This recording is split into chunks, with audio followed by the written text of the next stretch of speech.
সুপ্রিয় দর্শক, আমার অনেক বন্ধুবান্ধব টেলিফোন করে আমাকে অনুরোধ করেছেন একজন চক্ষু বিশেষজ্ঞ হিসাবে আমি যেন চোখের কোনো রোগ নিয়ে ভিডিও নির্মাণ করি। বন্ধুদের এই অনুরোধের যথেষ্ট যুক্তি আছে। তাদের এই অনুরোধের প্রতি সম্মান প্রদর্শন করে আজকে আমি চোখের একটা গুরুত্বপূর্ণ রোগ নিয়ে আলোচনা করার চেষ্টা করব।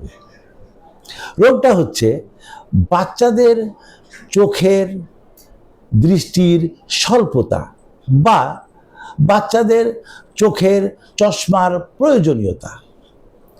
এই সমস্যাটা নিয়ে মানুষের মাঝে কৌতূহল এবং টেনশনের কোনো শেষ নাই। বিশেষ করে যেসব বাচ্চাদের চশমা লাগে তাদের গার্জেনদের তো দুশ্চিন্তায় ঘুম হারাম। তাদের মনে নানা ধরনের প্রশ্ন ঘুরপাক খায়, যেমন আমার বাচ্চার চোখে চশমা লাগছে কেন? আমার বন্ধুর বাচ্চার চোখে তো চশমা লাগে না। এই চশমার পাওয়ার কি দিন দিন বাড়তেই থাকবে নাকি কমবে? এই চশমার জন্য ভবিষ্যতে কি তার দৃষ্টি আরো কমে যাওয়ার সম্ভাবনা আছে? শেষ জীবনে কি সে অন্ধ হয়ে যাবে? এই চশমার কারণে সে কি ভালো কোনো চাকরি পাবে না? এই ধরনের নানাবিধ প্রশ্ন তাদের মনে ঘুরপাক খায়। খাওয়াটা স্বাভাবিক। আজকে সেই সব প্রশ্নের উত্তর নিয়ে আমি আপনাদের সাথে আলোচনা করব। প্রথমেই প্রশ্ন হচ্ছে, বাচ্চাদের চোখে চশমা লাগে কেন? বাচ্চাদের চোখের দৃষ্টি কমে যায় কেন? এর ৯৫% কারণ হচ্ছে চোখের আকার এবং আকৃতি, আর ৫% কারণ অন্যান্য। আজকে আমি ওই অন্যান্য ৫% কারণ নিয়ে আলোচনা করব না। রেয়ার কেস, আলোচনা করার কোনো প্রয়োজন নেই। মেজরিটি প্রবলেম সেটা হচ্ছে চোখের আকার ছোট বা বড় হবার কারণে বাচ্চাদের চোখে চশমা লাগে। এই কারণটা নিয়ে আজকে আমি আপনাদের সামনে আলোচনা করব। সবাই কম বেশি জানি, চোখের মধ্যে কোনো বস্তু থেকে যখন আলো প্রবেশ করে, সেই আলো এক বিন্দুতে মিলিত হলে আমরা সেই জিনিসটা দেখতে পাই। কিন্তু এক বিন্দুতে মিলিত হলেই হবে না, আলোক রশ্মিগুলোকে এক বিন্দুতে মিলিত হতে হবে এবং সেই মিলিত হতে হবে রেটিনার উপরে। তাহলে আমরা পরিষ্কার সেই জিনিসটা দেখতে পাবো। যদি রেটিনার আগে বা পিছনে আলোক রশ্মি মিলিত হয় তাহলে ছবি পরিষ্কার দেখতে পাবো না। একটা ছবি দেখাচ্ছি স্ক্রিনে, এটা দেখলে পরে আপনারা কিছুটা বুঝতে পারবেন। ছবিতে দেখেন 3টা আলোক রশ্মি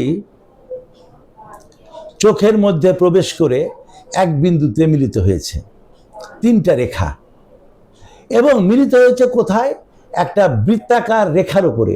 এই বৃত্তাকার রেখাটাই হচ্ছে রেটিনা, অর্থাৎ আলোক রশ্মিগুলো সঠিক জায়গায় মিলিত হয়েছে। এই চোখের কোনো ত্রুটি নাই, সে পরিষ্কার সবকিছু দেখতে পাবে। আশা করি এই ব্যাপারটা বুঝতে পেরেছেন। আলোক রশ্মি রেটিনার উপর মিলিত হয়েছে বিধায় এই চোখ সবকিছু পরিষ্কার দেখবে। এবার আসুন দ্বিতীয় আরেকটা ছবি দেখি। এই ছবিতে আলোক রশ্মিগুলো রেটিনার ওপর মিলিত না হয়ে রেটিনার সামনে মিলিত হয়েছে।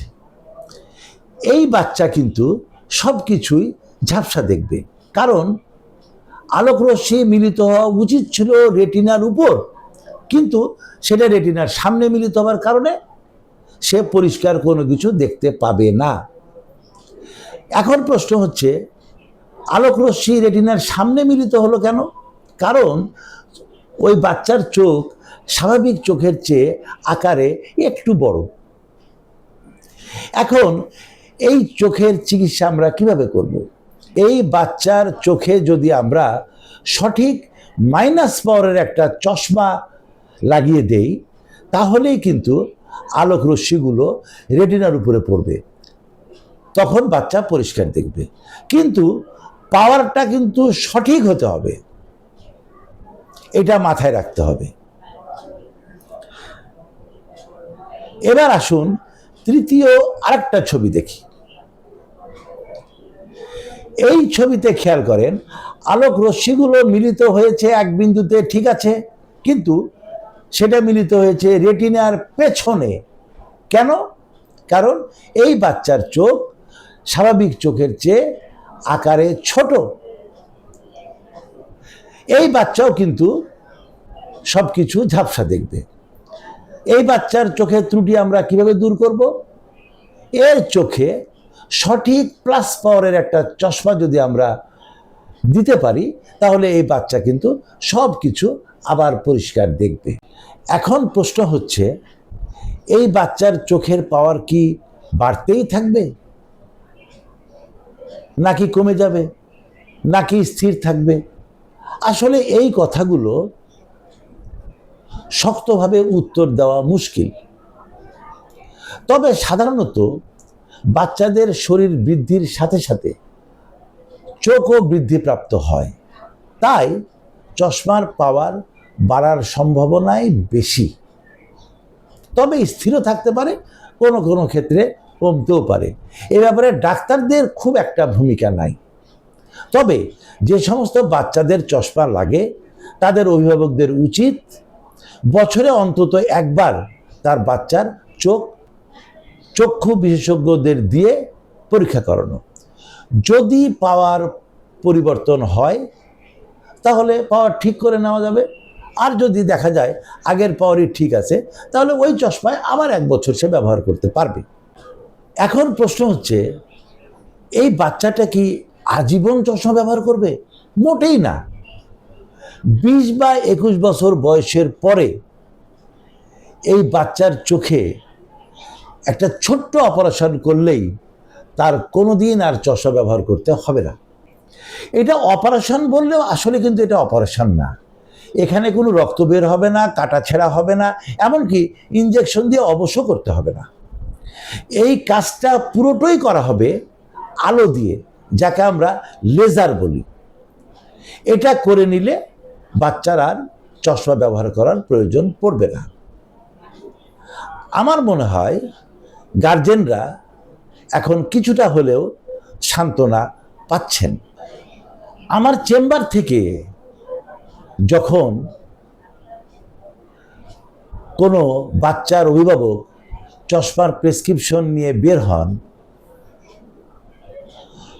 তখন তিনি বিভিন্ন ধরনের প্রশ্ন করেন। যেমন, আমার বাচ্চার এই বয়সে চশমা লাগলো ডাক্তার সাহেব, ভবিষ্যতে যে কি হবে আল্লাহ পাকই জানে, আমার বাচ্চা তো কানা হয়ে যাবে না? এ ধরনের প্রশ্ন শুনে আমার খুব কষ্ট লাগে, কারণ এটা সম্পূর্ণ একটা ভুল ধারণা।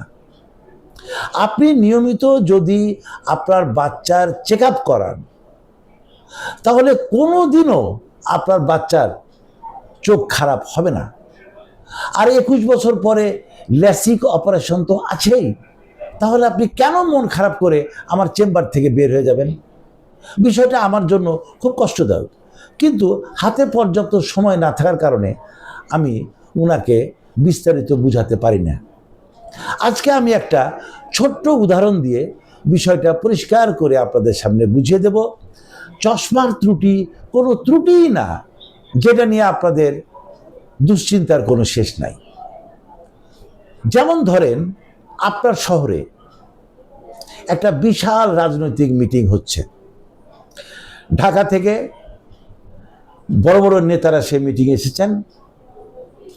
গোটা মাঠ লোকে লোকারণ্য, হাজার হাজার লোক মঞ্চের সামনে বসে আছেন, পেছনেও হাজার হাজার লোক দাঁড়িয়ে আছেন। আপনি আপনার একটা খাটো বন্ধুকে নিয়ে সেই মিটিং দেখতে গেছেন, পেছনে দাঁড়িয়েছেন। আপনি লম্বা, পেছন থেকে নেতার মুখ আপনি দেখে ফেললেন। আপনার বন্ধু খাটো হওয়াতে নেতার মুখ দেখতে পেল না। এখন কি আপনি বলবেন আপনার বন্ধুর চোখ খারাপ? বলবেন না, কখনোই বলবেন না। কেন? কারণ আপনার বন্ধুর পায়ের নিচে যদি দুটো ইট দিতাম, তাহলে আপনার বন্ধুও কিন্তু নেতাকে দেখতে পেত। চশমা হচ্ছে পায়ের নিচে দুটো ইটের মতো। তাহলে আপনার বাচ্চার চোখে যদি চশমা লাগে, আপনি কখনোই বলতে পারবেন না আপনার বাচ্চার চোখ খারাপ। কারণ যদি আপনার বাচ্চার চোখ খারাপ বলেন চশমা ব্যবহারের কারণে, তাহলে আপনার বন্ধুর কেউ আপনার চোখ খারাপ বলতে হবে, যেহেতু তার পায়ের নিচে ইট দিলে সে দেখতে পায়। আশা করি বিষয়টা বুঝতে পেরেছেন। খুব সামান্য একটা প্রবলেম, যে প্রবলেম নিয়ে আমাদের দুশ্চিন্তার অবকাশ নাই। যাদের বাচ্চাদের চোখে চশমা লাগে, আমার এই ভিডিও আমি আশা করি কিছুটা হলেও তাদের মনে সান্ত্বনা যোগাবে। আমার এই ভিডিও যদি আপনাদের ভালো লাগে, তাহলে একটু কষ্ট করে হলেও ভিডিওটা শেয়ার করে দিবেন, যাতে আপনার আত্মীয় স্বজন, বন্ধুবান্ধব, পাড়া প্রতিবেশী যাদের বাচ্চাদের চশমা লাগে তারা কিছুটা সান্ত্বনা খুঁজে পায়। তাহলে আমার এই ভিডিও করা সার্থক হবে। ধন্যবাদ, ভালো থাকবেন সবাই।